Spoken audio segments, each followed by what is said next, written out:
I am a man of honor, integrity, and promise. I pursue all righteousness. I love my family. I will not put my family in harm's way. There is nothing that will keep me from doing the right thing. I am an ambassador of hope and a man of discipline. I am a man worth following. I am a TYRO. Welcome to TYRO TV. I'm Ron TYRO. And I'm Cathy TYRO. And if you don't know who we are, Ron and I navigated through 15 years of incarceration together. While Ron was on the inside, my family and I were on the outside, and we experienced so many obstacles. But we learned how to overcome those obstacles and become stronger and begin to thrive as a family. Despite our circumstances. And so what we were able to do because of our experience, create a curriculum called TYRO. And the word TYRO is a Latin word which means apprentice, novice, someone learning something new, a warrior or founding father. And it helps redefine and reinvent a person to become that man worth following. So on TYRO TV, we're breaking down all the concepts and all of the principles that helped us to become successful as a family. And so the last couple of weeks, we've been talking about breaking this cycle of incarceration. And last week in particular, we hit the first two phases of the cycle, and that was first shock and then denial. And this week, we're going to hit really hard on the next two, which is anger and grief. So stay tuned. You don't want to miss it. It's going to be powerful stuff, and we guarantee you it's going to change and impact your life for the better.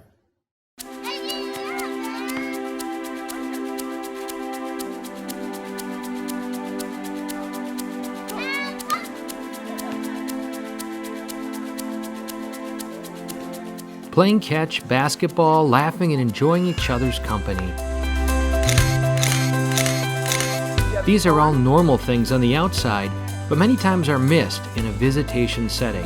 TYRO Dads brings the same fun experience to the inside through Family Days.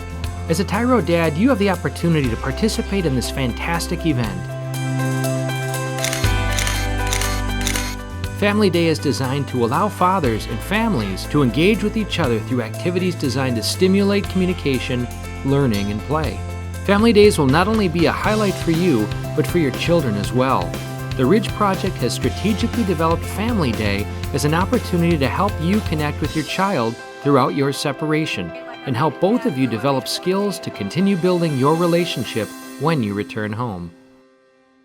If you think you have what it takes to be a TYRO or just want to know more, contact your local Ridge Project facilitator or your caseworker. Welcome back to TYRO TV. I'm Cathy TYRO. And I'm Ron TYRO. And we've been talking about anger and grief. You know, the cycles of breaking the cycle of incarceration. And today we're going to talk about what I went through and then what Cathy went through. But really looking at my life and coming... But not just looking at what you went through, but looking at it through... This is what every person goes through in the cycle of incarceration. You know, that's a great point, Cathy, to understand that we didn't experience anything unique. Mm-mm. We just were conscious and we were able to document what we went through, because a lot of times we go through things and we just think it's natural, it's normal. Or we think it's abnormal. We think we're the only ones that experienced it that way. And what we've discovered is this is the cycle that everybody goes through at different speeds, but it's the same phases. So the cycle we're going to talk about is anger. I remember seeing men that were constantly going to the hole. You know, they're constantly fighting.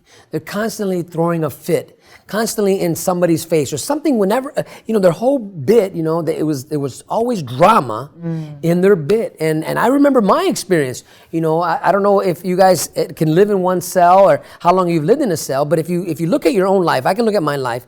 And for a period there, I would move from cell to cell. There'd be a disturbance between myself and the man I was celling with.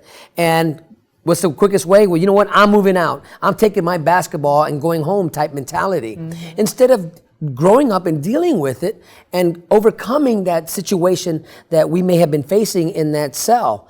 And I came to a place of understanding that this was happening because I was angry. I was mad at the world. I blamed everybody else for my situation in life. Mm-hmm. I didn't take no responsibility for my actions. And I believed it was everybody else's fault that I'm here. Mm-hmm. And I remember during that phase, Ron, where you were just really angry that you were there, our conversations really evolved around, did you talk to the lawyer? What did the lawyer have to say? What is he doing? Is he doing anything on this case?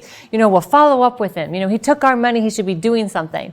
And I remember it, and to Kathy, I'm on the phone, I'm like, why weren't you here on time? What made you so late? Where were you? Why didn't you take my phone call? It was all about me. I was so angry and so becoming bitter and not very friendly at all. That's right, not very friendly at all. And our conversations, a 15-minute conversation, the first 5-10 minutes of the conversation, almost the full 15, I was arguing. I was argumentative. Frustrated. And I didn't know how to deal with that because I didn't recognize I had an anger issue. I didn't know how to navigate my own mind battles I was having and really I just put it off on everybody else. It wasn't about me, it was about them. And I remember though watching you, it was pretty abrupt actually, as you went from just being really frustrated and really angry and really agitated to all of a sudden just really becoming really introspective and really asking questions like, wow, can you believe this is happening to us? And the grieving and going from a place of going to visit you where you were really frustrated to going to visit you and there was a lot of tears.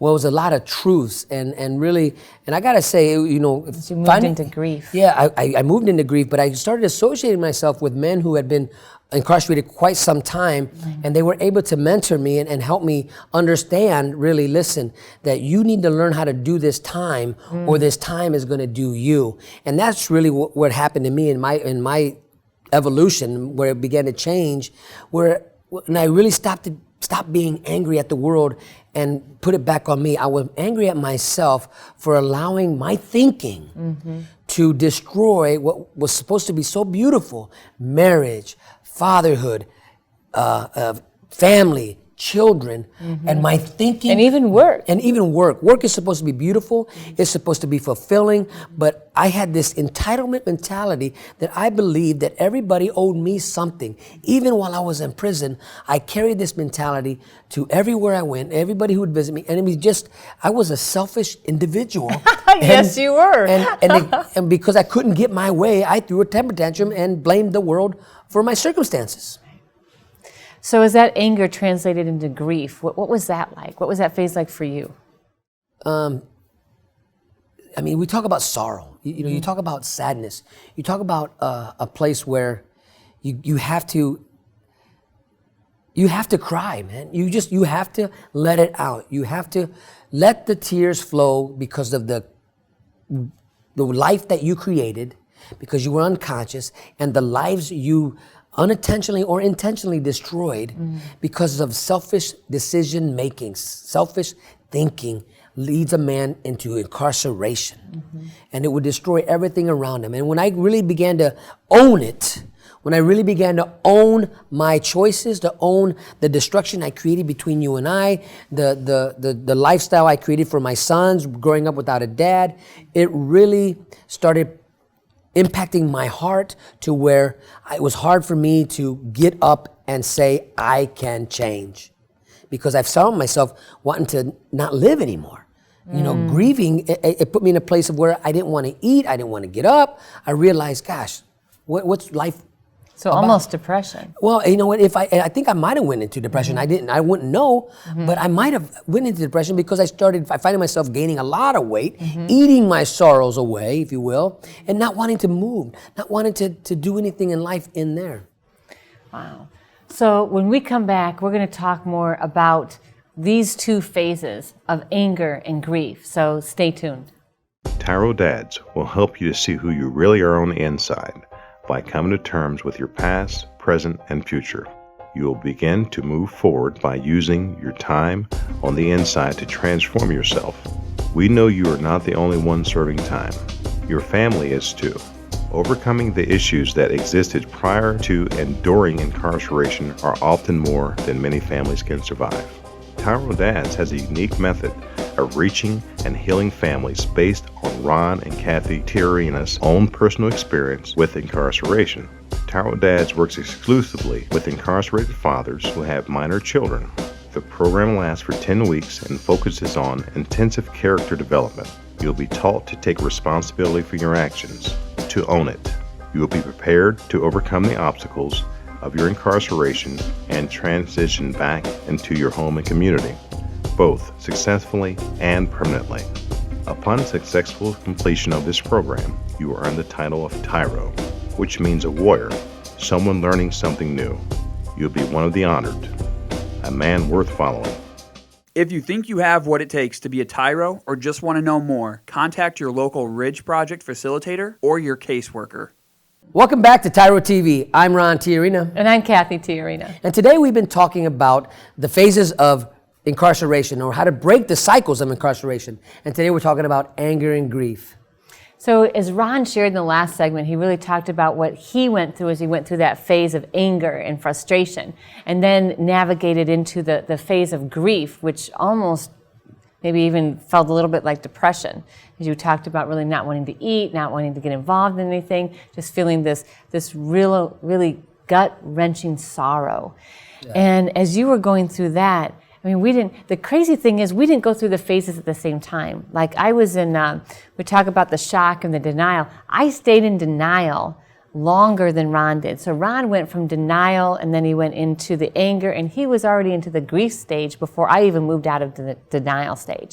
So even though we all go through the same phases, remember we talked about not everybody goes through them at the same time.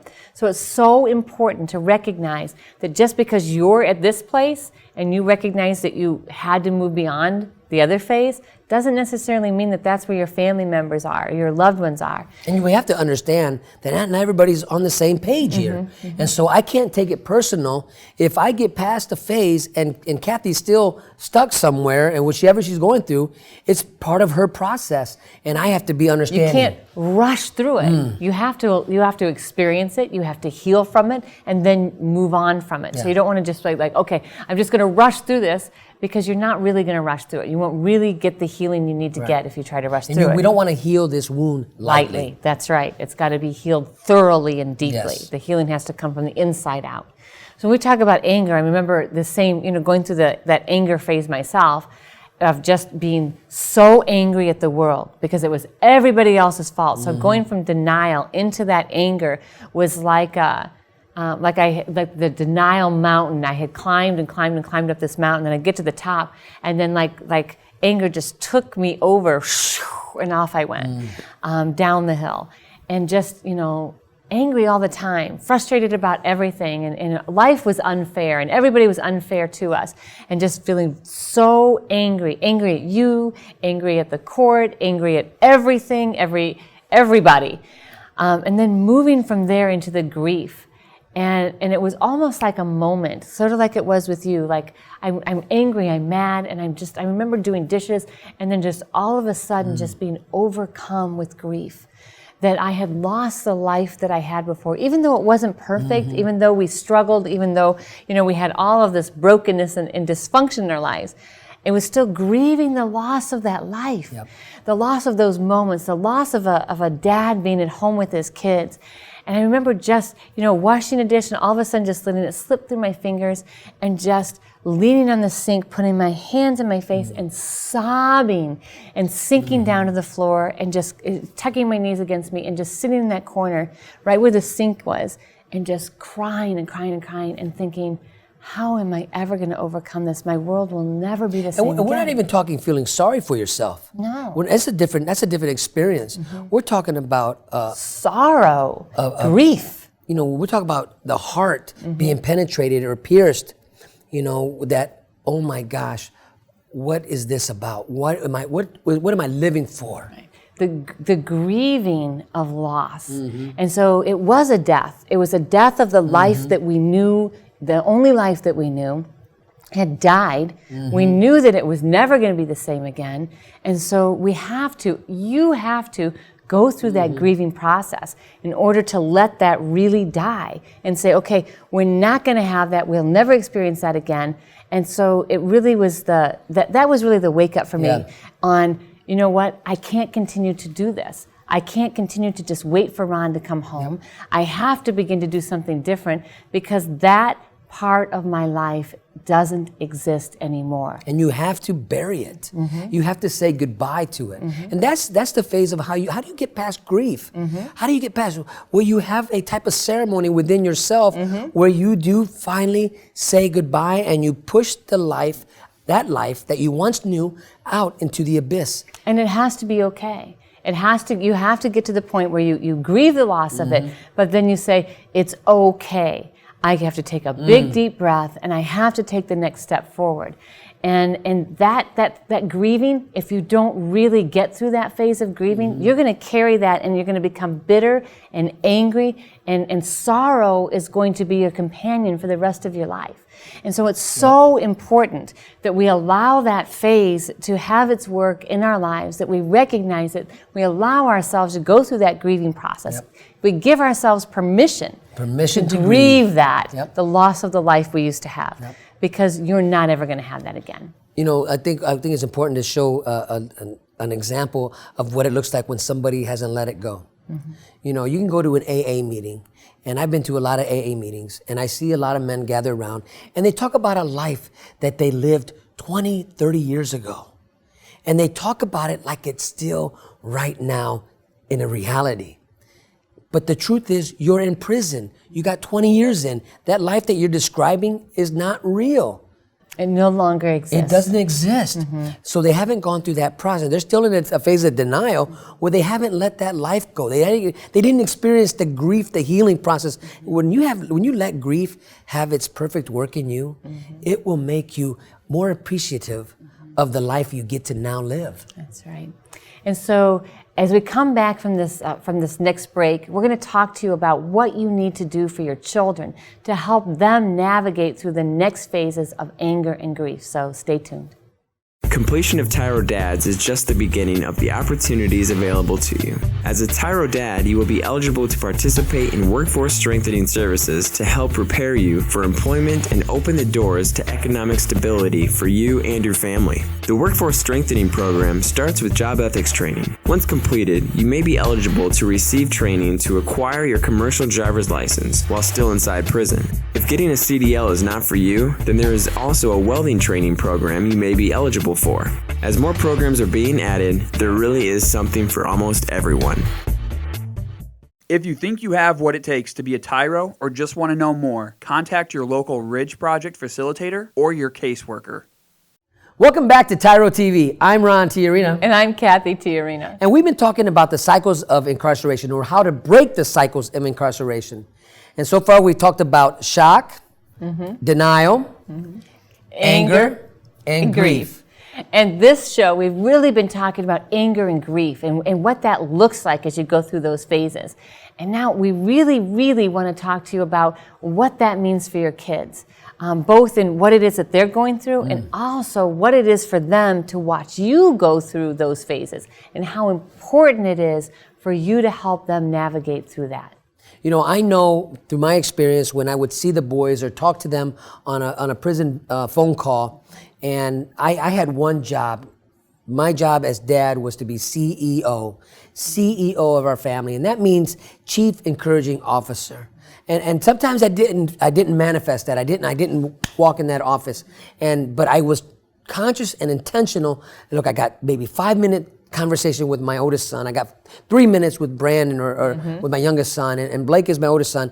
And I had to really be conscious to lift them up and to encourage them to constantly stay focused and to really, my job was to edify them, to lift them up, because I knew that the world was tearing them down. I knew that they were walking through a state of fear, state of anxiety, what was me mentality, you know, because they were dealt a life that they weren't entitled to. They were entitled to dad being home. They were entitled to mom being healthy. They were entitled to all of this, that the American family dream. Our children are entitled to that, to where dad is tucking them in at night. But our sons didn't get that. Right. And so as your kids navigate through anger and grief, it's not going to be on your timetable. I mean, Ron and I had been far past that anger and grief when our sons entered into it, because it really is part of their developmental stages. As your kids at different ages, they're going to be exposed to different things. They're going to recognize different things, and different things are going to be become reality to them. And so as they moved into those middle childhood years, and so we're talking about the probably 10, 11, up to the 15, is really when they began to understand and comprehend what was really happening to them and what they had really lost. And so that's when we began to really see them go through the phase of really being angry and being so angry that they had been robbed of a dad, so angry of all the circumstances surrounding Ron going to prison, and just experienced this frustration that then led them to the place of just grieving. But in the midst of that, they really felt like they weren't allowed to grieve. And so as you look at your children, it's so important that you acknowledge and that you validate and affirm for them that they have every right to be angry. And you give them some practical tips on how to manage that anger. You know, whether it's hitting a pillow, whether it's getting involved in sports or weightlifting or boxing or basketball or cheering or dance, something that releases that energy that they can, or playing a musical instrument. Encourage them to find ways to release their anger, writing poetry and songs, or even just writing letters to you and telling you everything and how they feel, and you not taking it personally. It is so important. Incidences of violence and incidences of suicide are higher among children of incarcerated parents. And we know that's because of that anger and grief that children are not allowed or given permission to express and feel. It is so, so vital that you give them that avenue, you give them that outlet. And that as they grieve, you tell them it's okay to grieve. It's okay to be sad. It's okay to cry, and cry with them. You know, and that's a tough place to be, Dad. You're living in an environment where, you got to be tough. If they see you weak, then you become a marked target. Listen, Dad. Your children are depending on you to show them that it's okay to cry. You see, the world out there is telling them the same thing they told you, that real men don't cry. Well, that's a lie. And it begins right here and right now, where you can embrace your children, and you can, if you're in a visit with them, if you don't get to see your kids, you need to write them a letter, and you need to tell them it's okay. I remember when Brandon came, and I share this story a lot, and it was like his 11th birthday, and Blake and I and Kathy are there in the visiting room, and we get the cupcake from the vending machine.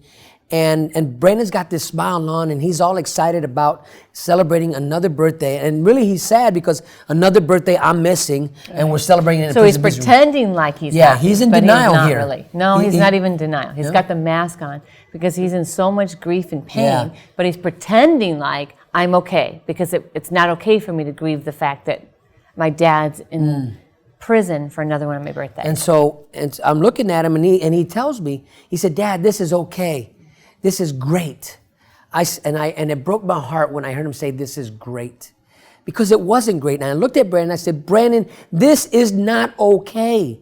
This is not okay for us to spend another one of your birthdays in here. You should not have to experience this, and I am so sorry." And I said that. As soon as he said that, as soon as Ron said that, Ron started crying. Brandon started crying. Brandon's laying his head in the crook of Ron's arm, just sobbing. And Ron has just got him in the head, and he's like, "You know what? It's okay, Brandon. We're going to make it through this, but it's okay." I remember it like it was yesterday. You're in a visiting room, Dad, and you got all these other families, and you think everybody's watching you? Nobody's watching you. Be real with your children. They need to know that you're hurting. They need to know that you're sorry. They need to know that you're becoming better while you're there, so that you can be better for them when they get home. Because if they don't know that this is not okay, they will end up where you're at. It is your job, it is your duty, Father, to tell them that prison is a place where you come because you made poor decisions, poor choices in your life. You have to send that message that there's a better way to live, there's a better way to love, there's a better way to give back. And that in the meantime, until you get home, that you are there for them, and that you give them permission to grieve and to be angry. Even if their anger is directed at you, you have to take it, because you're the only person that you can take it from them, and you can put it down and move on. So as we come back, we're really going to, end the show with giving you just a couple more key tips on how you can really build strength in your children. So stay tuned, and we'll see you back in a minute.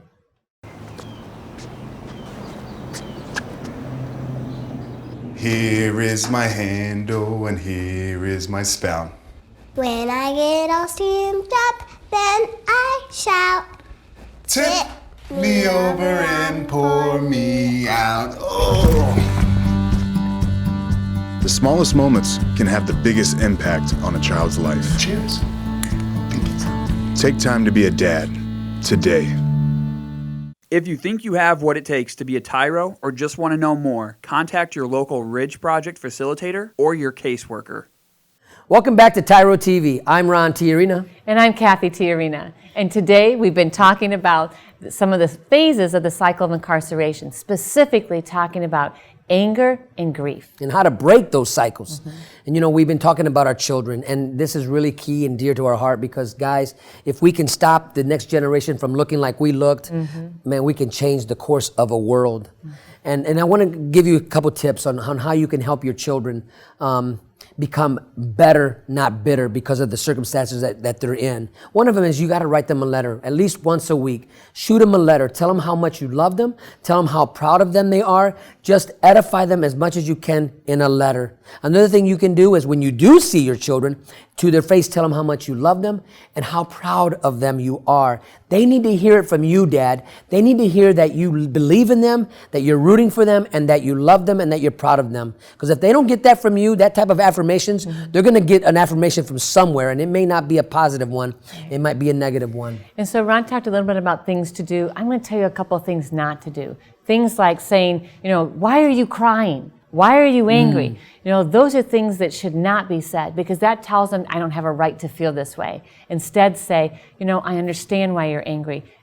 Tell me more about it. I understand that you're hurt and that you're grieving. Tell me more about it. Give them that permission. So as we talked about the anger and we talked about the grief this week, we really hope that you recognize your phase of that and that you recognize as your children go through that and you begin to really help them navigate through that. Next week on our show, we're going to talk about the next two phases of the cycle of incarceration. So we want to make sure that you tune in again next week to find out more. So thank you for watching TYRO TV, and thank you for letting us be part of your journey. Until next time, we are rooting for you.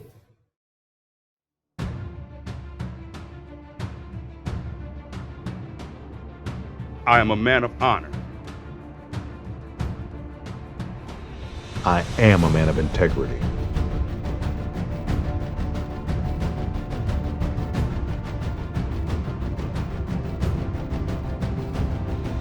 I am a man of faith. I am the antidote. I am a man of discipline. I am a leader. I am strong.